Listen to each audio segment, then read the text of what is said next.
Hi everyone, this is Ryan from rockthedivine.com. Thank you so much for tuning in to my latest video.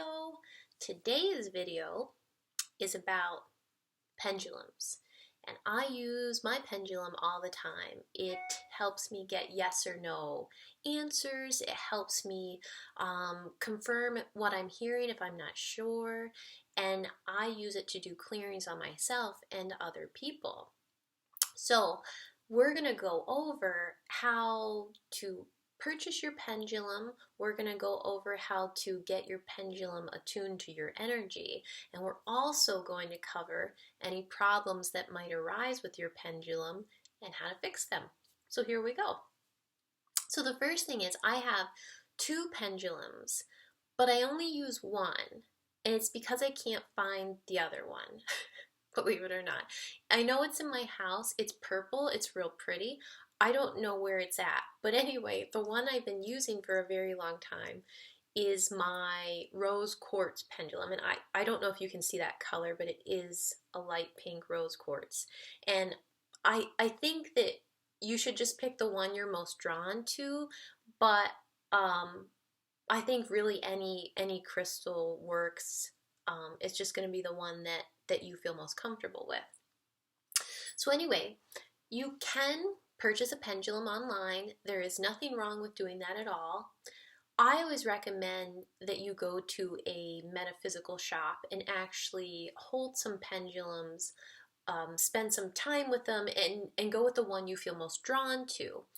I know that sometimes that's not realistic because, like for me, my closest metaphysical shop is an hour away, and that can be a common problem. So then getting it online is fine. Really, just go with the one you were drawn to. That's no problem at all. So once you purchase your pendulum, the first thing you're going to want to do is clear it of any other energies that may have attached to it. I saged mine the first time. You can also ask the angels and guides to please clear any other energies. That way your energy can imprint on the pendulum. Or you can do both. If you're like me, you like to cover all bases. So do both, that's fine. So once your pendulum is cleared, whether you set it or you saged it, you want the pendulum to get used to your energy. So what I recommend doing is putting it in your pocket for a few days, holding it off and on for a few days, and really allowing the pendulum to get used to you and used to your energy so you can work as a team. So after you have cleared your pendulum and spent a few days with it, allowing the pendulum to get used to your energy, the next thing you want to do is set some boundaries.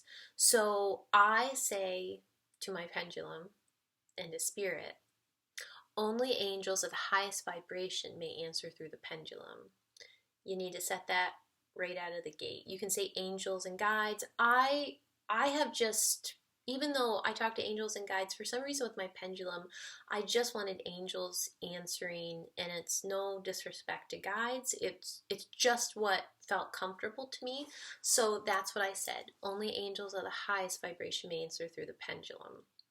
So after you do all this, now we're going to ask the pendulum, what is your yes and no? So even though this is going to look backwards, you watching this, you need to find out what your yes is. So if I ask, what is my yes? It goes clockwise. My no is counterclockwise. That is very common, but for some people, it is actually the opposite, and that's why you need to ask. So if you just say, Spirit, what is my yes?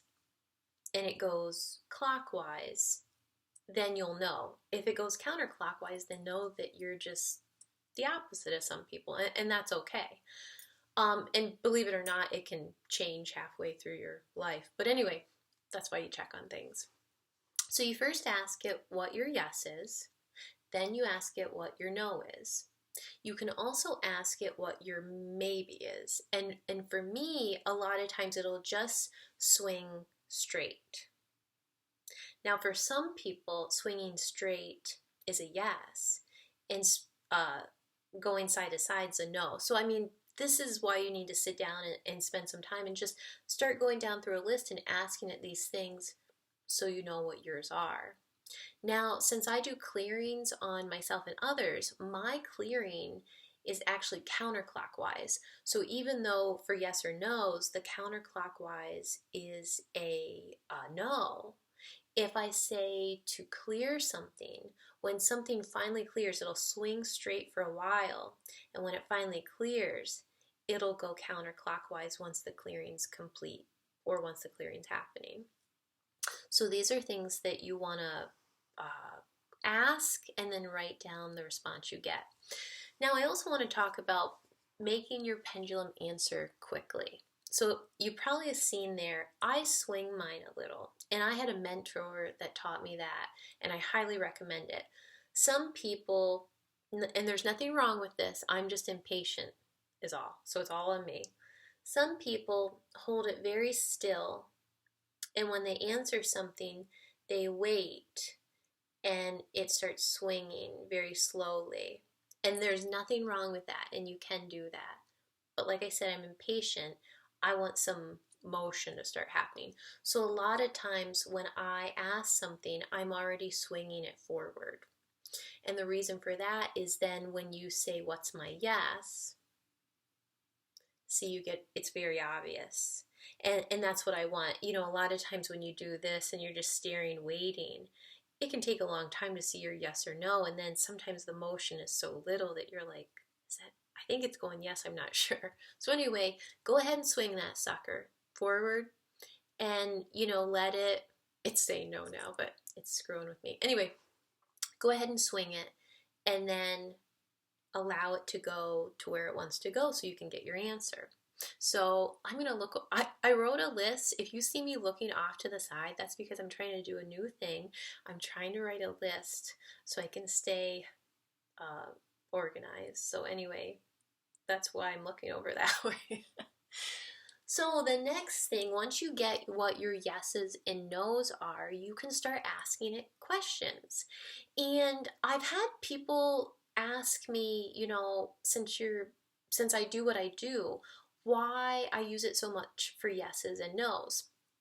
Now, I don't know if this is for everyone, it's just for me.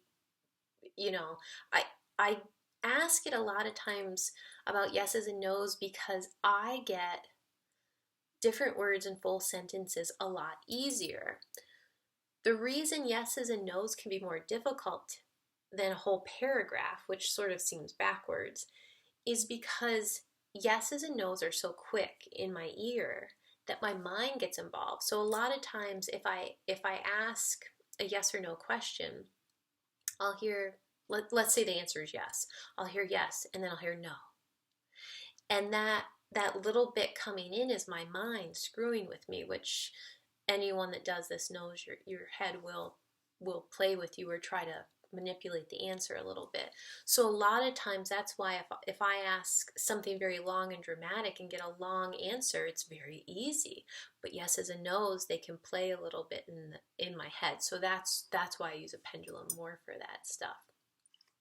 So after you've bought your pendulum, you've cleared your pendulum, you've attuned your pendulum to your energy, you got what your yeses and nos are, and now you're asking questions and having fun and yes this and no this and should I wear this blouse to dinner? No. You know, like all that. Have a good time with it. Ask it whatever you want. Now here's where the problems can come in. So there's a few different things that can happen. One, your pendulum starts answering incorrectly, regularly. The first thing usually what happens is that it needs cleared once in a while. So if I start just getting some odd answers and I know they're not the right answer, or I find out later they're not, what I do first is I say, Spirit, please clear and remove 100% of static from every level of my pendulum. I'm doing it. See, that's my clearing, so it's clearing it right now. Then I will say, Spirit, please ground my pendulum. And this will be a yes or no. So it's going clockwise, and that means it just grounded. That's a yes. Then I notice a lot of times right away that fixes it, and I have to sometimes do that once a week. I don't know if things are just drawn to me or drawn to my pendulum, but I have to clear my pendulum a lot. And that's okay. And maybe you just have to do it once a month. That's okay too. So that's the first thing. Now let's say that didn't work. Let's say that you are still getting incorrect answers. Well, there's a few reasons, and all of them are spirit looking out for you. So if you keep getting the wrong answers for things, or you find out they were the wrong answer, one reason can be that you are abusing the pendulum. Spirit is not going to give you an answer for every question you ever have, because you are simply not meant to know everything, and neither am I. So if you are asking way too many questions, they will start giving you the wrong one. They will also do that if you are answering, or if you are asking the same questions. So if you're neurotic like me, and hopefully you're not, I sometimes will check, like, should I do this? Okay, should I do this? And I'll have asked 7 times. And on the 8th time, they're like, Ryan, you're being an asshole. We're just going to give you a different answer. We've answered you 7 times, and now you're asking the 8th time. So forget it. We just won't answer. That's when they will give you the wrong answer. So sometimes you have to, ask once or twice. Take the answer for what it is. But if you keep asking, or you're asking way too many questions, they will stop answering correctly. The other thing that might happen is, what happened to me is I actually had the ability to use the pendulum taken away from me, which was really shitty for a while. But it was because they loved me. So what happened was, instead of using my abilities, I was relying strictly on the pendulum for a lot of things. One day, my pendulum really started not working. It was very much acting up. And after I went down through all my list of, clearing it and doing this and that, it still wouldn't work. So I finally tuned in and talked to my spirit team, and they basically said, you are using the pendulum too much. You are not practicing using your gifts, so we will not allow you to use the pendulum. And I just about shit. Because I had been relying on it for so much, and for even things in my business. And boy, they stuck with it. Day after day I tried, and they would not answer correctly. Well, they were, like I said, looking out for me.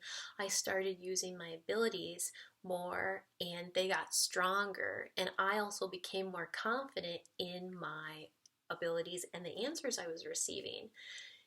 Now they let me use the pendulum. I'm allowed to use it now. I feel like a child that got in trouble.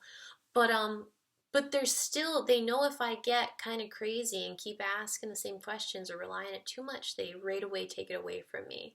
So the reason they did it is because they're looking out for my best interests, and they knew if I relied on it, I would never allow my gifts to flourish the way they have.